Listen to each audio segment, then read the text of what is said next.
Hello everyone, আশা করছি আপনারা সবাই অনেক ভালো আছেন। আজকে আমি ক্যালাডিয়াম আর সিঙ্গোনিয়াম গাছের কিছু পার্থক্য বলবো। দুইটি পাতা দেখতে প্রায় একই রকম, তাই এদের বেসিক কিছু পার্থক্য আমি আজকে আপনাদের জানিয়ে দিচ্ছি। ক্যালাডিয়াম অ্যারোহেড বা এলিফ্যান্ট এয়ার প্লান্ট নামেও পরিচিত। এর পাতাগুলো বেশ বড় এবং হার্ট শেপের হয়ে থাকে। পাতা সবুজ, সাদা, গোলাপি, লাল বিভিন্ন রঙের মিশেলে হয়ে থাকে। এটি মূলত মাটির নিচের টিউবার থেকে বের হয়। এই গাছটি নিচু এবং ঝোপালো। মাটি আর স্যাঁতসেঁতে জায়গা এর জন্য উপকারী। এটি পরোক্ষ ছায়া পছন্দ করে। মূল সংগ্রহ করে আলাদা জায়গায় লাগালে এই গাছ বড় হয়।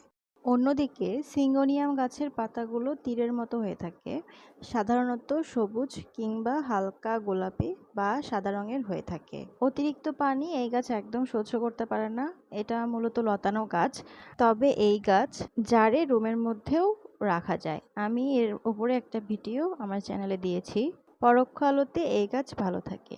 কাটিং করে খুব সহজে এই গাছ রোপণ করা যায়। এবার বলুন তো দেখি, এটা সিঙ্গোনিয়াম নাকি ক্যালাডিয়াম গাছ? অবশ্যই কমেন্ট করে জানাবেন। ভিডিওটি ভালো লেগে থাকলে সাবস্ক্রাইব করে চ্যানেলের পাশেই থাকবেন। এতক্ষণ ভিডিওটি দেখার জন্য থ্যাংক ইউ।